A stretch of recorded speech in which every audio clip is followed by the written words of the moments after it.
Yeah. Namaskaram, Musa. Namaskaram, Akka. How are you doing, Anna? Very good. Long time no see. How's Sadhnapada and everything? It's been great, Anna. It's been a Very great good. journey. Very good. Mm, Very good.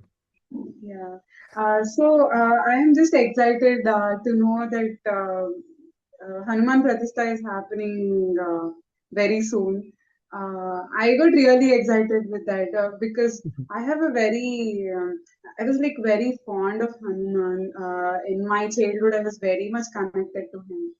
Uh, but as our innocence subsided, we just lost touch with him. But when I was child, not knowing why do I like him or why do I feel connected to him, I was just so much connected with him. Beautiful. Can you like throw some light what it is all about and what is this Hanuman Pratishtha is all about, Anna? Yeah. Okay. So, thank you very much for taking time to getting to know a little bit more about why we are doing all these things. So, as all of you know, we are Pranavakshetra. We are located in Mhm. Mangalgi in Karnataka. So, Uh, just like your childhood story, I think as a child, if you grew up in this country, Hanuman would have like stole your heart at some point. It's like a must. If you were exposed to him in any way or form, stories or the his own grandeur, like in the way he is, you'll be in awe by itself. Like just like how you're sharing. My childhood, I think I grew up an atheist. So I would have my own shelf in the house separately, and this was me in kindergarten. Like I was 4 years old. I was only attracted to Hanuman, so I would have like 3 or 4 Hanuman photos, and I'd have the agarbatti and deepam, and I did not even know how to use a matchbox back then. And then I used to have Hanuman Chalisa. I did not even know what it was. It's just a book Mhm. with Hanuman photo on it. I used to keep it there, and I did not allow anybody to come close to it. I was very protective, and I did that for maybe a year or two, and then we moved to a different house, and so many things happened. But that my earliest memory of connection with some sort of a spiritual force, or more than a Mhm. life superhero, you can say, right, in today's terms, was Hanuman. He is like every time I thought of Hanuman, it gave me immense strength. Just to say, like very basic at a very basic level, right? So yeah, so yeah, that is Hanuman. But what we are doing in Pranav Kshetra is completely different, right? We are here to create sustainable model villages and help in the transformation of people so that they can reach their highest capacities, right? Anna, I'm sorry to interrupt you. So it's been an year listening to you, right? I think it's been a year where you have given your podcast to Vaishakani. Yes, yes, yes. So can you know, in this Yeah. year, what are the developments which happened in the Pranavakshetra? And can you please reflect on the vision one more time? Yeah. What is the vision of Pranavakshetra? Since we last made some sort of a public appearance in front of Vaishakana, and lot has happened since then. So just to reiterate, I guess just to go over what Pranav Kshetra is. Pranav Kshetra is all about the vision of Pranav Kshetra is to create conscious individuals. And the ultimate goal is the well-being for people and well-being for the planet, well-being for humanity and well-being of all the life on the planet. That is the ultimate goal. So in that big vision of Pranav Kshetra, one of the projects is the Sustainable Village project that we've chosen in Mangalgi. As part of that bigger vision, we are also taking up uh, pranic lifestyle classes with a lot of people who are interested to in well-being. Right, we are doing that also simultaneously. So what happened in the last 1 year, ever since we spoke with Vaishakana, was the first 6 months, as soon as from March last year, right? After Mahashivratri finished last year in February, from March, the next 6 months, we were so busy in the village. We had like volunteers come, stay with us, and multiple, a lot of learning for every all of us because we started the activity for the first time. So we spend a lot of time with children, teaching them yoga, teaching them English, teaching them science, not in the way it's taught in the books, but in terms of nature, right? So we've done that, and we spent a lot of time with the adults also teaching yoga and offering the yoga tools that Sadhguru has offered.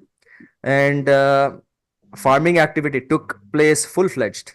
It's like to an extent where we grew our own green gram, our own tuar. Tuar is Oh, that's great. pigeon pea, all of that. Lot of things happened like that. But what was missing in this process was we were not able to create the spaces. That was the premise. That was the foundation. Because what happened in Mangalgi was the biggest problem was there's a lot of negative energies here. So and there's no space in the village where to conduct our classes properly, create a certain ambience. So that's one of the reasons we wanted to have Devi temple in the beginning itself. But somehow the construction is not even starting. Nothing related to creating spaces is beginning also, no matter how much I tried, how much we tried. So at that point, I think sometime in August, September, October, let's say October last year, I was like, what is happening? And then lap of the master happened and I returned. And then one day I just sat in front of Sadhguru just with my eyes closed and I went into deep meditation and somehow out of blue, I don't know how this is all related, but Hanuman just came up, right? It's Mm. not like I'm listening to Hanuman. It's not like I'm reading about Hanuman. Nothing like that. Nothing ever since that childhood experience. But Hanuman just came up out of nowhere and I did not know why. And 2 days later, this one Swami who I'm in close contact with, he called me and said, Nishant, your region needs Hanuman. Telling Swami, we have Devi temple coming up anyway, right? But then he said, you need Hanuman. So that's when the quest for Hanuman has begun. So because something came from within me that Hanuman has to happen, and even he called me up and said Hanuman has to happen. And as soon as these two things happened, I came across this beautiful guru called Guru Pashupati. Some of you are probably familiar with it on YouTube, with him on YouTube. He started talking about Hanuman all of a sudden. He just started like he's been a Hanuman devotee and upasaka and or something more also because he says that he had Hanuman darshan, like physical darshan himself, and he started the podcast about Hanumans. And then I was like, what a coincidence! Like, how could this all happen at once? And then the moment I thought of Hanuman, and the Swami called, and Guru Pashupati came into our YouTube feeds. Literally 1 week later, everybody came. All the construction workers, everybody started showing up. And that's when I thought, okay, Hanuman has to come no matter what. So then we decided to give a little space dedicated to Hanuman in Mangalgi. It's a very small space, but we want to have a strong presence because we realized how he came like a force only. It's like boom, and the moment he came, things happened to happen so fast. Like I we were already busy, we were already tired, but since that point till now, it's been like there's not a single day where we go to bed thinking there's like not even 1 second of space for us to like relax, to talk, to discuss. Nothing. It's just like run, run, run, run, run. I know Devi does that, but Hanuman does it like I don't know how Hanuman did it. Or maybe it's a combination. I really cannot say, but things just happened with force from that point on. So that is like what's kind of happened, and we are at a point where Hanuman Pratishtha is also coming up very soon. So we are all very excited about that. The second part is, yeah, if somebody is genuinely interested in sustainability, right? So essentially, yes, we are the vision of the model village or the Pranavakshetras uh, is to create uh, sensible individuals, sensitive individuals who are life centric as opposed to human centric. They're not like self centric. Like we're talking about life centric individuals, right? Who care about well being and joy. So that's the ultimate vision. But the immediate purpose of this project, the sustainability project, is to create a system sense of sustainability both in terms of economy and in terms of ecology. If you do one and not the other, it will not be sustainable. So it's as simple as that. So how can you marry? Just like how we started with Project Green Hands, Rally for Rivers, Save Soil, Conscious Planet, it's all the same thing. The bottom, the principle governing all these things or running all this machinery is marriage of ecology and economy. So if you have a concern about ecology and economy, you come get started, right? Because we are in a very drought prone region. That means for last year we did not have any rains. So it's a miracle. Without rains, we were able to produce some crop, have some crop. So this year also we are anticipating no rains only. So this region is known for like, having no rains at all. So in this context, um, you don't need to talk about energies at all, right? There's something that needs to be done here for people, for the spaces. If there are no trees, what's the first thing that comes to your mind? You want to have trees if you're a sensible human being. That's it. The moment you have tree, we'll call it positive energy. If there's no tree, we'll call it negative energy because you need oxygen to survive. Planet needs oxygen to survive. So Oh, okay. Can you tell about more about Hanuman Pratishta, which is going to happen? Hanuman Pratishtha is going to happen on May 4th, which happens to be Hanuman Jayanti according to lunar calendar. So yes, this is our first major event in Mangalgi. So it's starting with Hanuman, so we're very happy and excited about it. In some ways, he's also Kshetrapalak, probably. That's why he chose to come for us to start establishing the boundaries and, giving that energy for us. So, yeah. Uh, so, how this date came about, we were trying to prioritize Hanuman temple, and it was going in that direction only because every person or every construction worker coming our way is somehow inclined to start with that only. So, we were like, okay, there's a natural drift towards that. So we thought we'd just let it happen. When everything is flowing in that direction, we wanted it to happen, right? So Hanuman Pratishtha, I did not plan. I did not know what date it was going to happen. I just know that we want to have Hanuman here. And literally, ever since that first week happened and construction workers started coming, we wanted to get the Murti. Murti is the idol. And normally the Murti takes, even a small Murti, if you want it like decently made, takes 1 month. And we were looking for a good place to find, get the Murti done. And fortunately, we found this beautiful Kerala stone. Um, and somebody, there in Andhra area, they were ready to make the Murti for us. And I was thinking, what kind of Hanuman Murti? Because Hanuman has multiple forms, just like any other deity in India. So what kind of form do I want? Does these people need? Again, meditation and just close my eyes and I realized we are facing lot of troubles. Troubles means problem after problem after problem after problem. There's like no end. The moment we wake up, by the time we go to sleep, there's like continuous conflict. And that's how our life has been here. So thanks to Sadhguru, he's giving us sadhana every moment. So his compassion. So yeah, so I thought, okay, we need not just us, this region itself is like that. People are continuously in, how do I put this? People are living in certain unrest, no stability, and on top of that, they're living in such hopeless conditions. Hopeless means I'm not saying in a negative way. They just lost hope on how to conduct life, on how to go well, and to an extent where if somebody starts to do well, and everybody will come together and pull him down, pull her down. That's how the setting has become. Like less than mediocre is the way to go. That's how they've become. So they just lost hope about life. They just don't, they just, even if you show the possibility right in front of them, right? They're unwilling to move. So we know Devi could help with all of that because Devi is also such a force. But you have to approach Devi, right? So you have to approach Devi, you have to woo her and all of that. So that's specifically the reason. That is one of the reasons why we wanted to get Hanuman, why we wanted to have his Pratishtha done first, so that he will help us, help people get their purpose right, towards stability or towards attaining something in life, towards moving away from hopelessness to hopefulness, moving from really, despair to happiness and joy, moving from limited life to limitless opportunities. So every one of these aspects, Hanuman will be able to offer us that. So yeah, it's just like a natural drift towards Hanuman.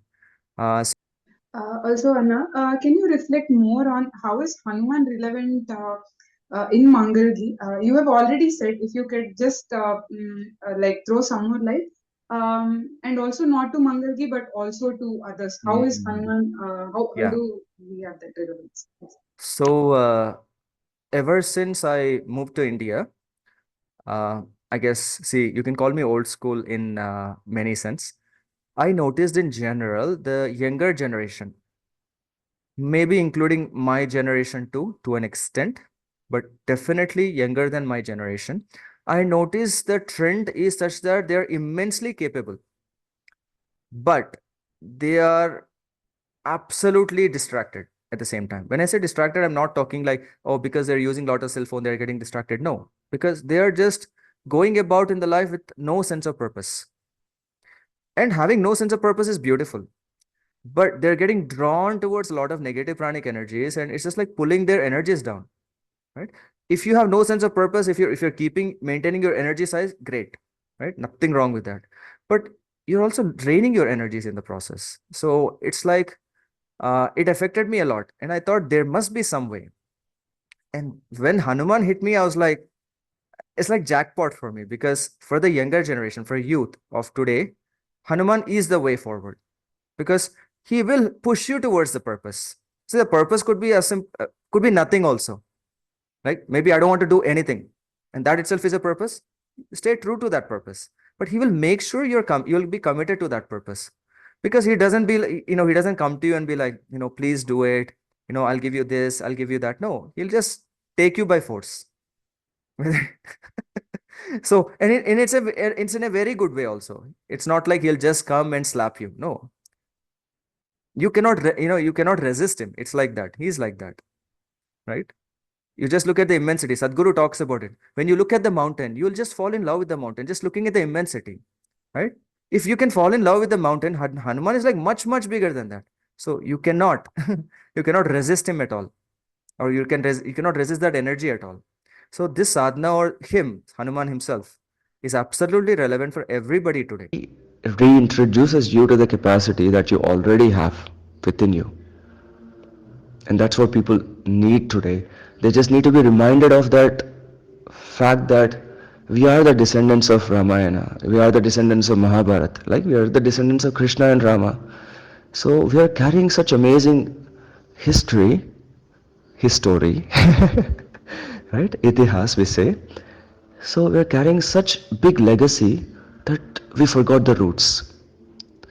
So he'll introduce us back to it, right?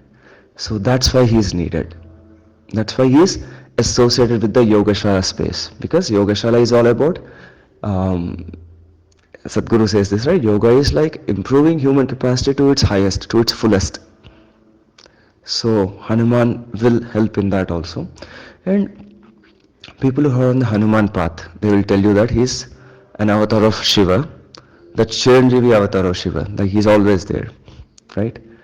So in that context, he is the greatest yogi who is still alive on the planet, right? We can't shy away from him even if we want to. That is what Hanuman is. If Hanuman starts living within you and without you, nothing will stop you. Recently, Sadhguru has spoken in one of his darshan that how temples are very important in the process of one's evolution. Um, so, can you also like throw some light on this, like how temples are very important to one's evolution, and also in the vision you have for Pranavakshetra.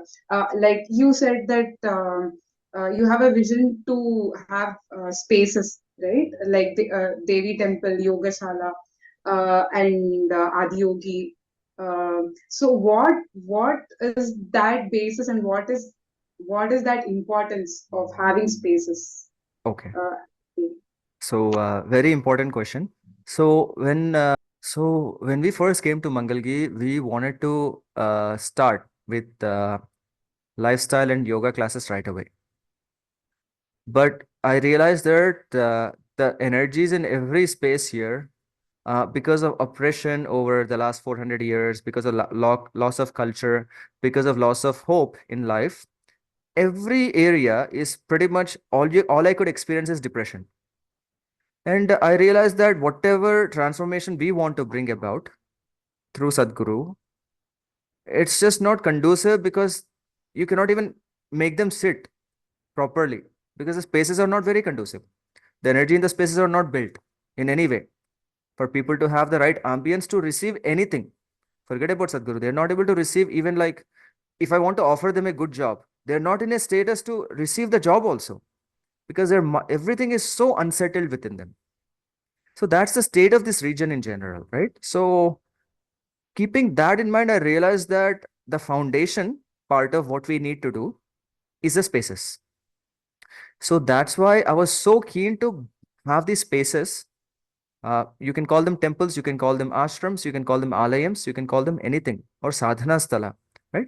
All these spaces are very important because you want to pump these spaces with energies so that when anybody come into this space, automatically the space itself will take care of the transformation rather than you putting the effort.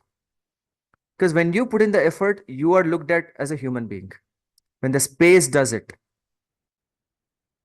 their experience will be something else, something beyond they can articulate, something beyond we can even explain. So such experiences every human being will value no matter what. It's as simple as this. If you're living in a desert and all of a sudden I take you into a beautiful forest, I don't have to tell you that this is a forest. You have to experience it. Automatically, every life in within you will respond to it. Right? It's the same thing. That's what these spaces will provide at energy level. So that's why we are trying to create spaces, and obviously, uh, finances is a very big thing because last year with Vaishakana's podcast and through other means, we were able to raise 10% of what we really need to create such spaces to affect at least 20 villages around us. Again, some of the funds we got for Devi temple last year are being utilized for Hanuman temple because we don't have any finances. But so hopefully, if you could help contribute a little more, we can create proper spaces, proper energy spaces, and we can maintain them also. And you can also come do your sadhana, and not only you receive the energy from the space, you can also offer the energy to the space. That is the beauty of the sadhana. As a sadhaka, you can receive as well as offer. Unless we are talking about the Sadhguru's Pran Pratishtha spaces, those are something else, right? They're like how do you say, self-fueled, self-start. They don't need external support. But the spaces we are trying to create, they need external support. As you fuel them, they will fuel you back. It's like that. And they'll continuously build, and it will just create an amazing space at some point. So that's how these spaces work. And that's why these spaces are very important. And not only in Mangalgi, they're important, they're relevant everywhere you experience a low in energies, like especially big cities. You need spaces like this to recharge yourself every day. After being exposed to so much radiation and pollution and negative energies, negative prana, you need spaces to recharge yourself. So, yeah, Sadhguru has offered many tools. We've discovered a lot more tools with his guidance. So, we are trying to put it all together and create such spaces. So, I'll just give you a list of the spaces we are trying to create. So, Yogashala. So, Yogashala is like similar to Adiyogi Alayam, where we would like to offer all the capacity building activity. It could be Hatha Yoga, it could be any other Upayoga, or it could be employment related opportunities, training, right? Or any of the traditional martial arts, anything that can increase human capacity. That's what yoga is about. So that's what we are going to dedicate that space to. And that space is protected by Hanuman. You can think of it as protection, or you can think of it as he's guiding it because Hanuman is there, he's definitely there to offer. So that's one thing. And the Devi temple is absolutely essential for this village, especially after going through so much of oppression and downfall for 300 to 400 years. Devi will help provide that relief in life, rejuvenation, revitalization, all of that. Devi is that freshness the people are looking for here. So that's the reason we are creating all these spaces, and all these spaces will become very relevant going forward. Also, Anna, can you reflect on in the Pranavakshetra, what are the activities that you are doing currently and you would be taking it up in the future? Like you have said, reaching out to the government schools is one thing. Um, Involving in the farming activities is one more. So, like that, what are the various activities which Pranavakshetra is right now involving in, and the vision forward? Okay. So when we started last year, we thought we will have the capacity to handle the foundation activities, that means creating spaces, as well as the other day-to-day routines, like, um, yoga classes, or going to the government schools and taking up activities in the government schools, teaching and all of that.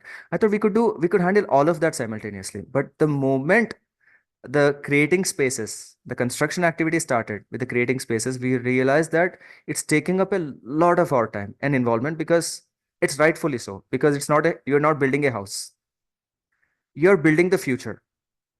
So when you're building the future, every little detail will become very important, especially the people who are building them. They're used to building things a certain way. Now you have to change their mindset. You have to change the way they're doing things, and they'll be opposed to it because they're not used to it. So that has become a little bit of a tricky situation for us, but we're working with that.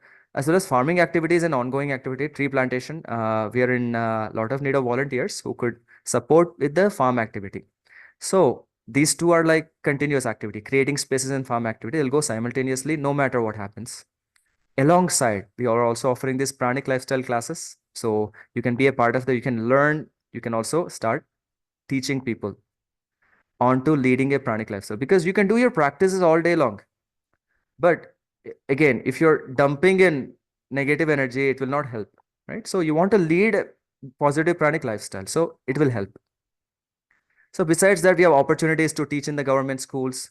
We have opportunities to teach yoga to adults and children.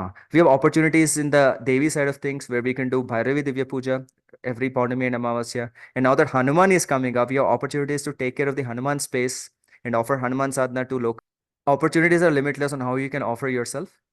Um, Yeah. so what has been the structure of temple, and basically you would have received guidance from the swamis as well, as you have mentioned. Can you also tell more about the swamis who are consecrating the Hanuman Yeah. temple? So the temple structure is very simple. We're using stone to build the temple. Okay, we created the foundation. It's a very small garbhagriha. Garbhagriha means the inner sanctorium. So it's a 9 by 9 space. It's 9 feet by 9 feet. And then there's going to be 4 walls. So there are going to be 11 foot, you know, 5 walls. And on top of that, there'll be like a pyramidal structure, like a gopuram. And again, we're doing it very simple in a way, in the smallest space possible. How can we capture the most energies? That is the intent, right? So constructing with the stone will help capture the energies. Okay, that means if you do any chantings or if you do any practices, that energy will be captured by the stones and they'll retain that energy in the temple. Okay, so likewise, having that proper gopuram or pyramidal structure will help elevate somebody's energies naturally. Okay, so that is the other thing. And the third part is we are trying to use as much, trying to use lime mortar. That means to plaster the walls, we are not using cement. We are using lime, which is a natural material. We are using lime and some brick powder and some jaggery mixture. So trying to use as much natural material as possible and trying to make us as grounded as possible. We'll have some space outside the temple to do parikrama. The beauty of this temple is the way it's consecrated. It's called Vayu Pratishtha. So what Sadhguru does is Pran Pratishtha. So Pran Pratishtha is, to be honest, I don't know anybody in India who can do it right now. Maybe they are there. I just don't know of them. It's a very accomplished yogis could do that, right? So it's something else. Most of the other pratishtas that happen around India and most of the places would be mantra pratishta. So mantra pratishta is they will have some yantra where upasaka is a sadhaka who is who is dedicated to the deity, and he's only involved in that kind of sadhana. So upasaka does his sadhana with that yantra. So the yantra is energized, and that yantra is placed underneath the deity or underneath the murti. So that will create the energy. And as long as you're chanting your mantras in the right way and offering the rituals in the right way, the yantra's energy will retain. Okay. And slowly that space will become that energy. Right. The yantra could be this big initially. Maybe the energy is only that much. But as you do more and more rituals and continuously, it can expand a little. But again, the opposite is also true. If you don't offer rituals the way you're supposed to, it will slowly start diminishing. At one point, they'll go even negative. The negative means they'll start capturing your energies also to stay alive. Right? That happened to few temples. So anyway, so the Vayu Pratishta, which is a third type of Pratishta, is, I cannot explain the process, but essentially the end product is the deity will carry, the Murti will carry the energy as opposed to the Yantra. That means 2 years later, if something were to happen, I want to carry the deity to a different space, I'll be able to do it. That's one thing. And the Vayu Pratishta is specifically for sadhakas or meditators who are not very much into rituals. They're focused more on internal growth, internal sadhana.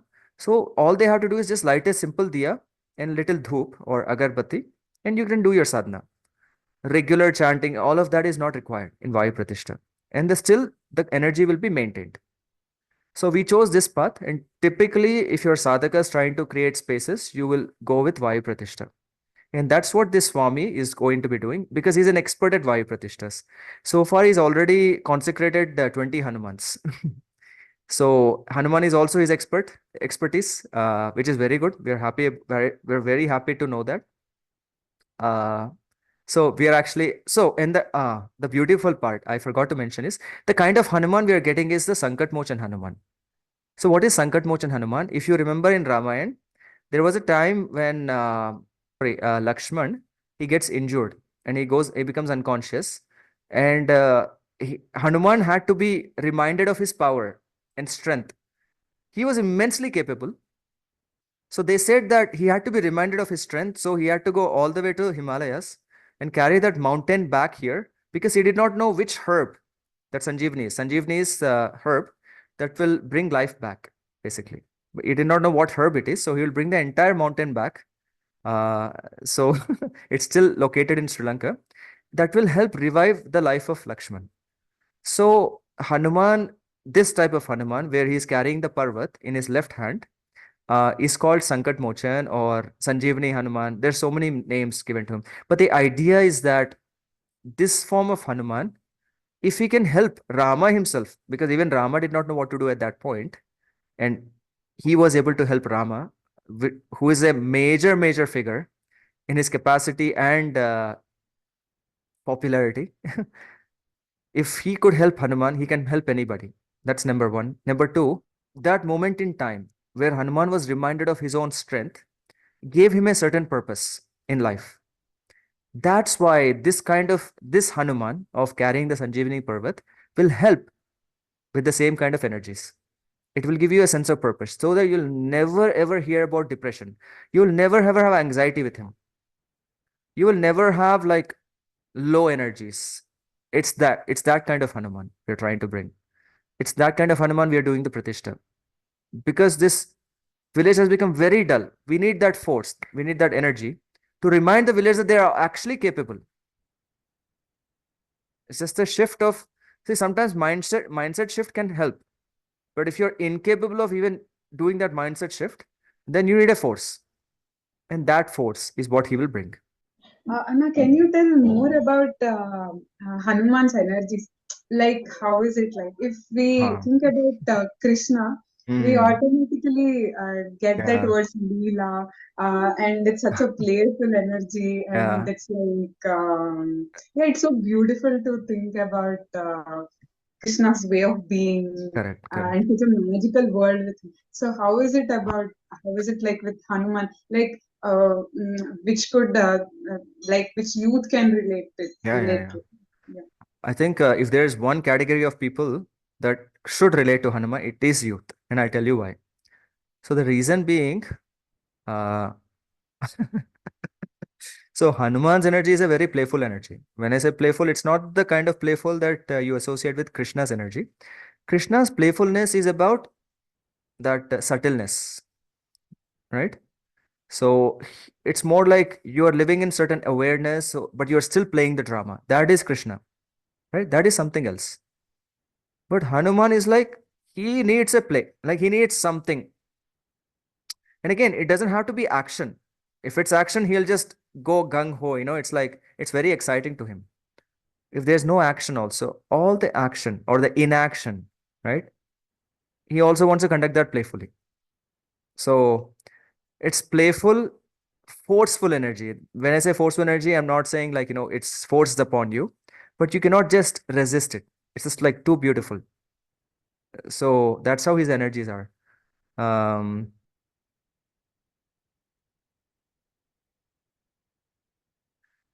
so there will never be a dull moment in your life. Essentially, that's all it is. When you have Hanuman's energies, you will never have a dull moment. Every time you're just like simply excited. We're not about simply joyful. You're just simply excited. That's all. Like simply being joyful is another state. I'm not saying you can be both. You can be simply excited, you can be simply joyful also. For no reason, you can be simply excited. For no reason also, you can be simply joyful. Hanuman's is more like you're just simply excited. You know, it just forces you. The energy will just force you to be like excited about life. Right? There'll never be a dull moment. That's all it is. So yeah, it's absolutely appropriate for youth today. But so if you really think about the human life from childhood to youth to adult and middle age, old age, and all of that, all these phases during youth time, right? Let's say from age 14 till 30, if you call that youth to an extent, that is where your energies are most vibrant, or at least they're supposed to be that way, right? When you have lot of life energies, so much active life energies. So if you're youth, you have to connect with him. There's no other choice, right? You don't want to have a dull moment as a youth. If you have a dull moment as a as an old in the old age, that's acceptable. But as when you're in your youth and your prime, you should not have a dull moment. So that is Hanuman. In childhood, you're simply excited. If you really think about it, you're simply joyful also, but you're also excited for absolutely no reason. You don't know why you're excited. You're just like jumping up and down. So yeah, absolute. And Hanuman is just like big version of that, So yeah, it's easily you can easily connect with him at that stage. But yeah, once you hit the youth and adult stages, something is happening, but we can bring it back. So he's still there. So he didn't leave us. We just have to remind ourselves that he's there. That's all.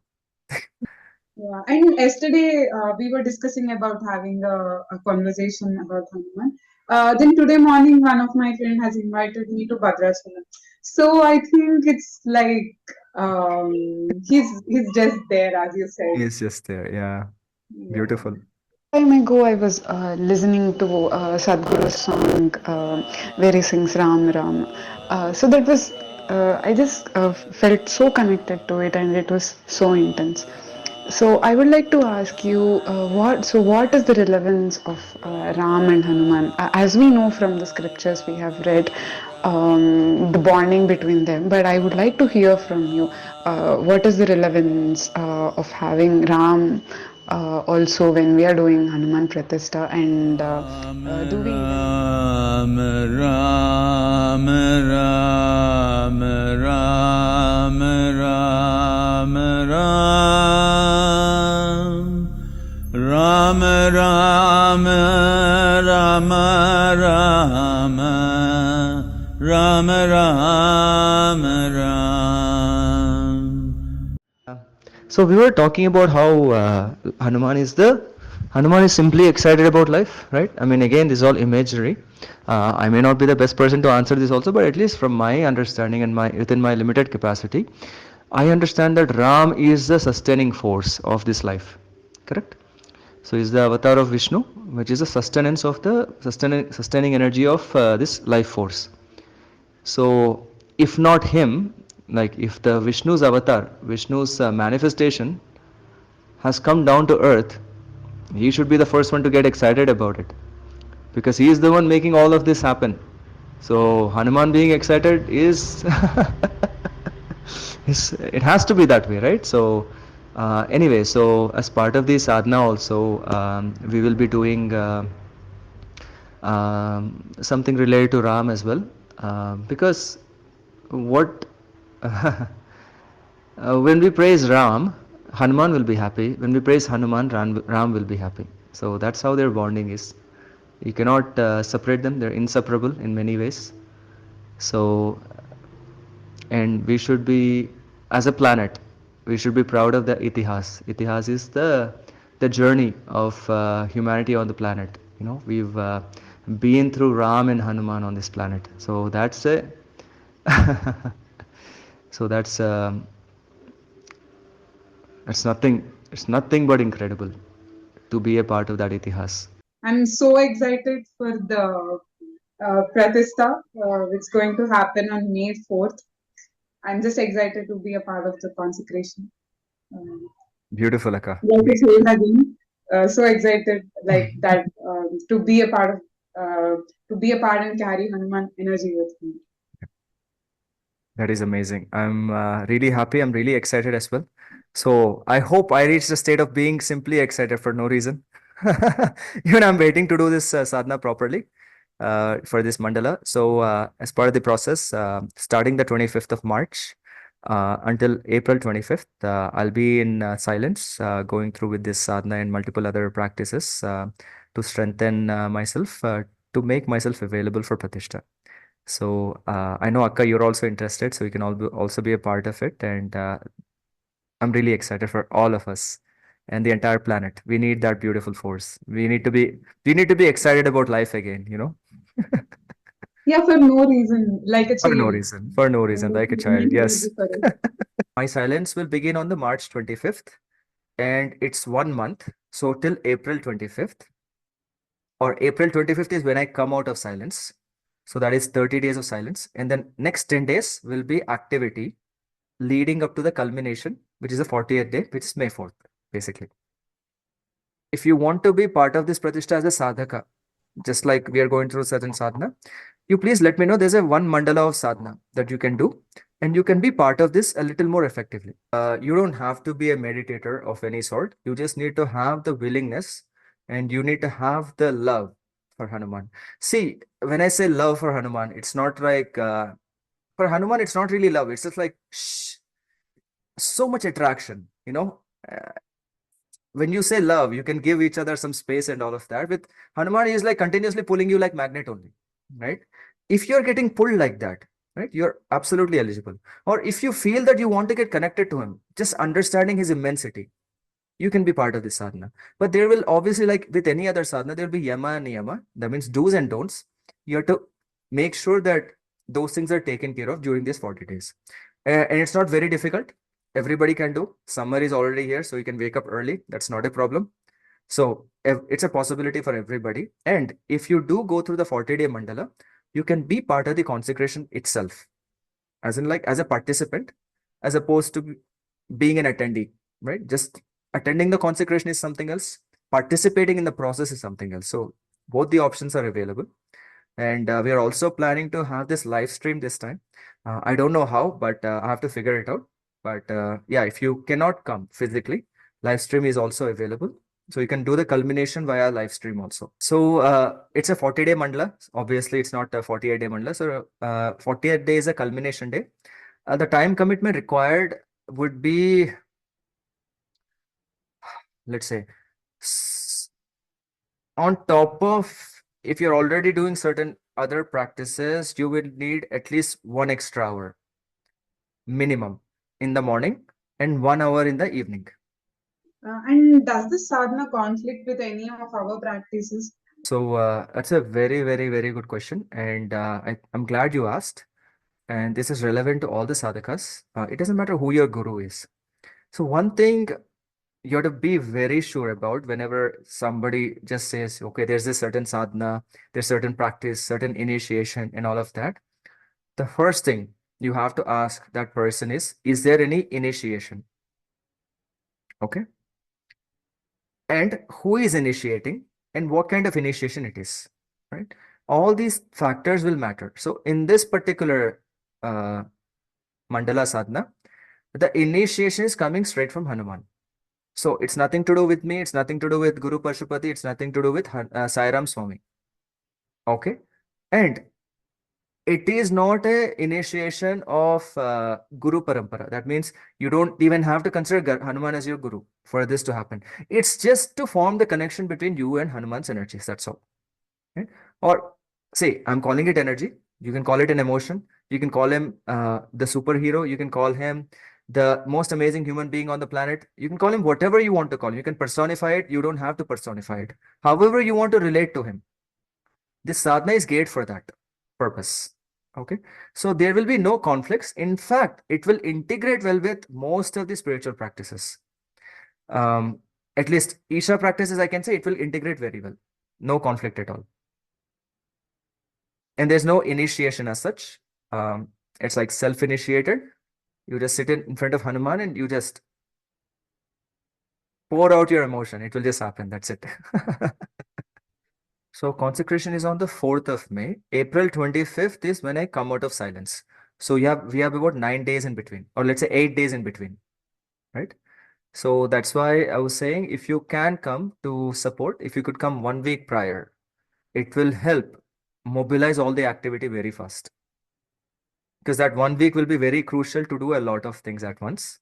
So if you could all any of you, if you could just come for that 1 week and support us till the consecration date, and if you would like to stay longer than that, you're welcome, absolutely.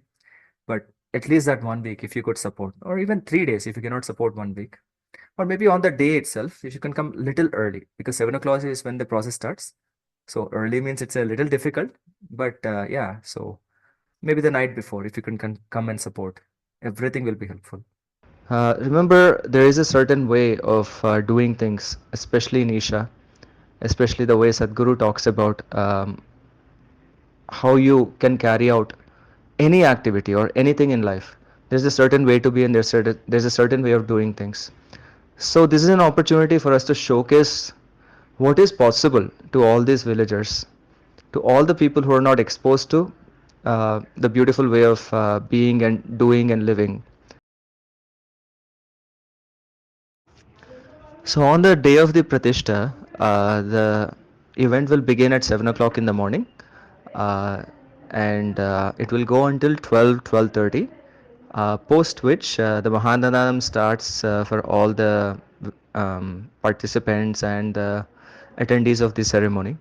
So all the visitors will take part in the Mahandanam. So at this point, it's a beautiful opportunity for all of us to take part in offering ourselves, uh, serving during the Mahandanam as a volunteer.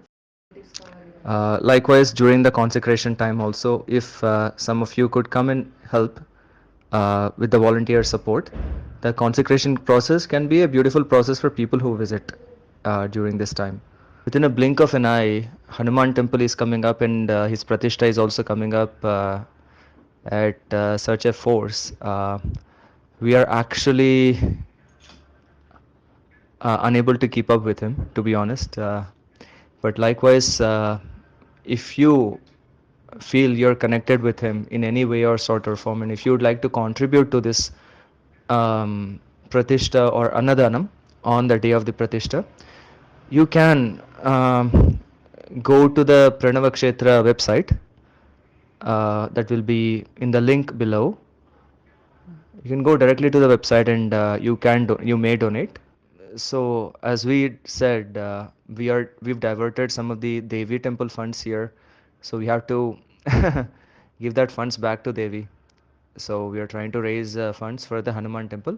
So in whichever way or form, if you could contribute to the temple construction, that will be very helpful. Likewise, if you'd like to only contribute to the Annadanam, that is also a possibility. Okay. Really appreciate your interest in Hanuman. So we're looking forward to seeing you on the Pratishtha date.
Namaskaram.